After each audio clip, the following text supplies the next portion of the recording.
Okay, picture this. One person's walking a red carpet in Beverly Hills, draped in designer gear, flashbulbs popping. The other, they're filming a get ready with me from their bedroom, probably still in their pajamas, talking directly to their phone.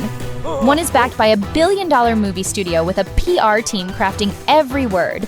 The other, they just hit 10 million subscribers funded by brand deals and maybe some merch. So here's the $1 million question, or maybe the 10 million subscriber question: who does Gen Z trust more? If your favorite celebrity is someone your parents have probably never heard of, go ahead and hit that subscribe button for Gen Shift. This is where we decode internet fame and the future of influence. The rise of the internet influencer. So, influencer. It's a word that's everywhere, sometimes even a punchline. But what are we talking about? At its core, an influencer is someone who's built an audience, a community, directly through the content they create and share. Think YouTube, TikTok, Instagram. They're not typically discovered by a studio or signed by a label in the old school way. Their stage is the internet, and their power comes from consistency and, crucially, a sense of relatability. They are individuals building audiences through their content, not through traditional gatekeepers. Now for Gen Z, those of you born roughly between 1997 and 2012, you grew up online. The internet wasn't a new thing you adapted to, it was just there. And so were the creators.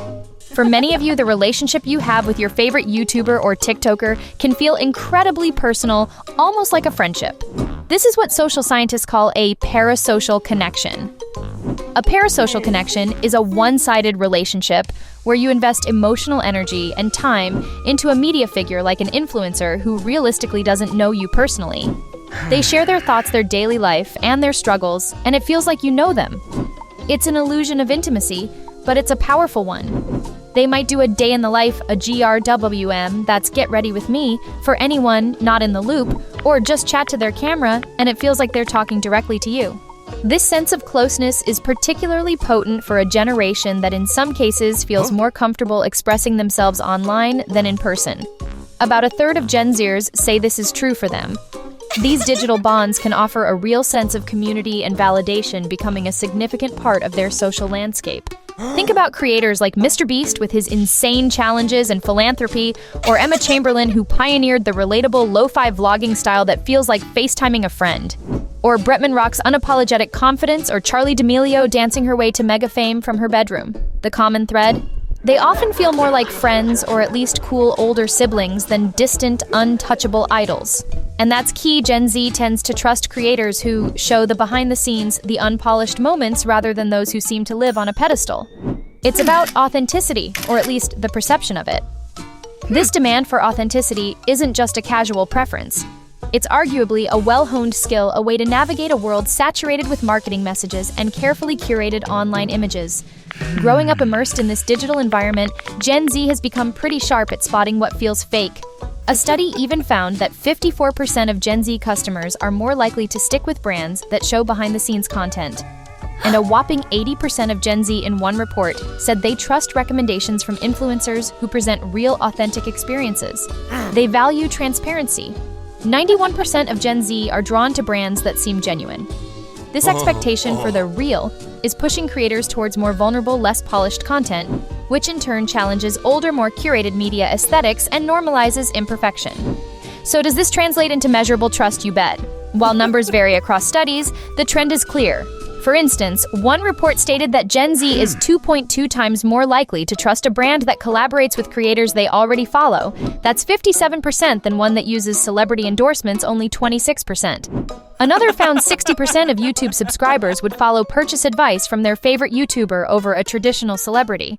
And it's not just celebs. 63% of Gen Z and millennials say they trust influencers more than brands themselves. Celebrity culture. Then and now. Okay, millennials, your turn.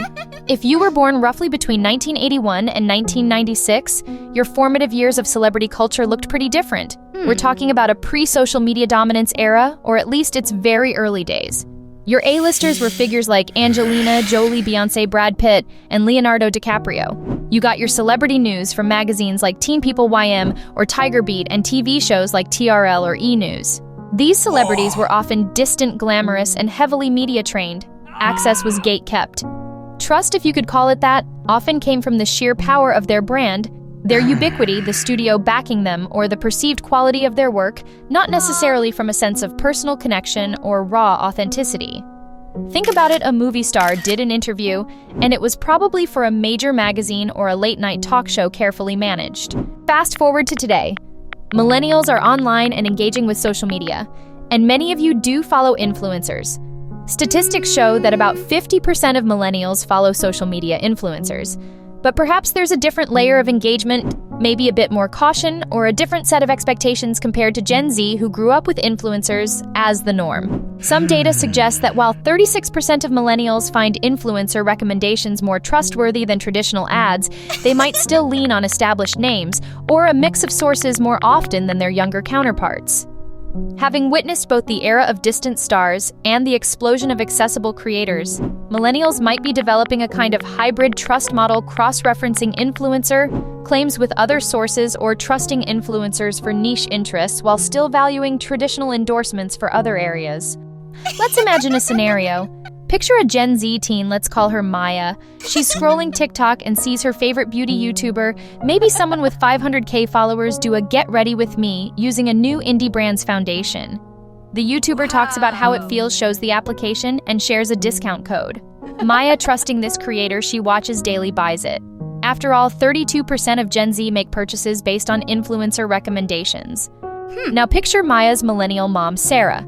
She sees a L'Oreal commercial during her favorite streaming show, starring an actress she's known and admired for years. She's more inclined to stick with that familiar brand and face. It's not that Sarah doesn't see influencers, but the established credibility of the actress and the legacy brand resonate differently. This highlights how credibility isn't a fixed concept. For Maya, it's built on perceived peer connection, while for Sarah, it might be more tied to established fame and brand history. So what feels real and what builds trust for Gen Z, as we've seen? It's often perceived as authenticity, the relatability, the feeling of a peer recommendation. They are 2.6 times more likely to consume content recommended by creators than by brand pages. For millennials, while also valuing authenticity, there might be a greater weight given to established reputation, professional polish, or long-term familiarity. It's a subtle but significant difference in how credibility is constructed. But let's be clear, neither generation is blindly trusting. Especially as influencer marketing has matured, skepticism has grown. There's even a trend called de-influencing, particularly popular with Gen Z. This is where creators tell you what not to buy, critiquing overhyped products, or calling out brands that don't live up to the buzz. Some influencers even do anti-hauls, showing products they won't purchase and why. This isn't just about saving money, it's a pushback against hyperconsumerism and a demand for even more honesty. One report shockingly stated that 84% of Gen Z consumers have lost faith in influencers. That sounds like a massive drop, but it likely points more towards a fatigue with obviously sponsored, inauthentic endorsements and a stronger desire for genuinely critical voices rather than a complete abandonment of all creators. This de-influencing trend can be seen as an audience-driven market correction. Ironically, by telling people what not to do, de-influencers themselves become highly trusted sources, proving that true, sometimes critical authenticity is the ultimate currency. So what about you? Who do you trust more for, say, a product recommendation or even life advice, a TikToker filming in their room, or a celebrity on a primetime talk show, drop a for influencer, or a for traditional celeb in the comments below? We're curious to see the split. The future of fame merging realms. The lines between internet fame and traditional stardom are getting blurrier by the day. We're seeing influencers make serious moves into mainstream entertainment. Take Addison Rae, who went from viral TikTok dances to a multi-picture deal with Netflix for films like He's All That. Or Emma Chamberlain, a YouTube pioneer who's now a regular correspondent for Vogue at the Met Gala, wearing custom designer gowns and interviewing A-listers.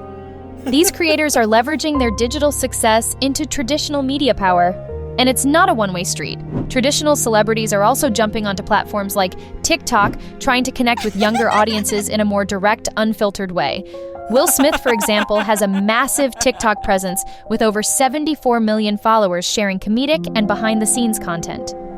Drew Barrymore uses TikTok to show her relatable, sometimes goofy side, a stark contrast to her polished movie star image, often sharing everyday moments and even her product lines in an accessible way. They're learning the new language of internet fame, adopting the perceived authenticity and direct audience engagement tactics that define successful influencers. This two-way street signifies a mutual adaptation of success strategies, a celebrification of influencers, and an influencerization of celebrities. This shift is massively impacting marketing. Brands are increasingly realizing that mega fame doesn't always equal mega sales, especially with Gen Z. There's a huge move towards collaborating with micro-influencers, creators with smaller but often more engaged and niche audiences, typically between 1,000 to 100,000 followers. Why? Because they're seen as more relatable and trustworthy. 73% of Gen Z find micro-influencers more relatable. Businesses are favoring nano-influencers, those with under 10,000 followers, and micro-influencers significantly more than celebrities for their campaigns, with 44% preferring nano and 26% preferring micro. This is where we also see the rise of the KOL, or Key Opinion Leader. KOL is a term that gained prominence especially in markets like China, and it's all about expertise. A key opinion leader is someone valued for their deep knowledge and authority in a specific field. Think a renowned scientist for a health product or a top chef for kitchenware. Their influence comes from credibility and proven expertise, not just personality or lifestyle. For brands, a KOL endorsement can lend serious legitimacy because trust is prioritized over sheer reach.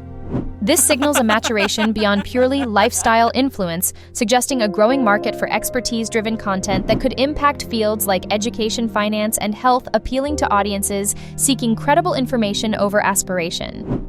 Ultimately, for many in Gen Z, traditional fame for fame's sake doesn't hold the same allure. They're looking for a vibe they connect with real value, whether that's entertainment, information, or community, and a voice that feels authentic and speaks to their values. 67% of Gen Z are more loyal to brands that speak openly about social issues, and 59% are more likely to support a brand that shows vulnerability or admits imperfections.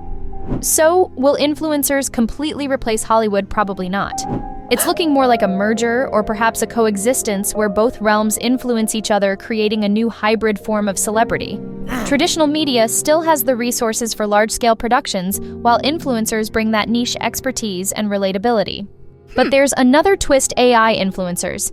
These are virtual computer-generated personalities like Lil Miquela, who debuted in 2016 and has amassed millions of followers, working with major brands like Prada and Chanel. Brands love the full control and potential cost efficiency, as AI influencers won't go off script or cause PR scandals. But Gen Z, they're a bit more skeptical. One study found that a third of Gen Z have a negative perception of AI influencers, finding them unsettling.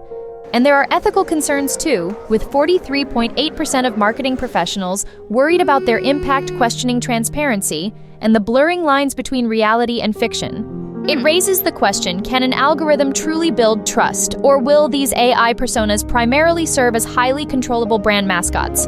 Their success might depend on transparent presentation and whether their content offers undeniable utility or entertainment, especially in niches where human authenticity is less critical. Beyond individual creators, the entire creator economy is booming, estimated by Goldman Sachs at $250 billion and projected to double. Top creators like MrBeast are even building their own media companies, hiring mainstream professionals, and essentially creating new studios that challenge the traditional Hollywood system by owning their IP and distribution. This is a fundamental power shift in the media landscape. Conclusion. So what does all this mean for the idea of celebrity itself? It's clear the definition is expanding, becoming more democratized, more fragmented, yet in some ways more intimately connected to its audience than ever before. Fame used to be about distance, about being almost mythical.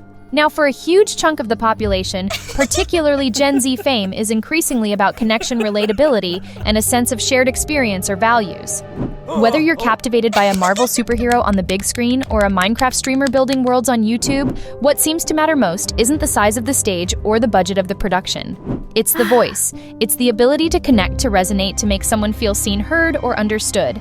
The platforms will change, the trends will evolve, and new types of stars, human or even AI, will emerge.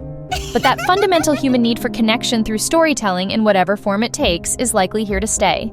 If you find yourself trusting creators more than traditional commercials, or if you believe your favorite YouTuber truly deserves their own Netflix special show, some love by liking this video and subscribing to GenShift. And hey, while you're at it, tag that one YouTuber in the comments who you think is ready for the big leagues. Who knows, maybe Netflix is watching. Thanks for tuning in.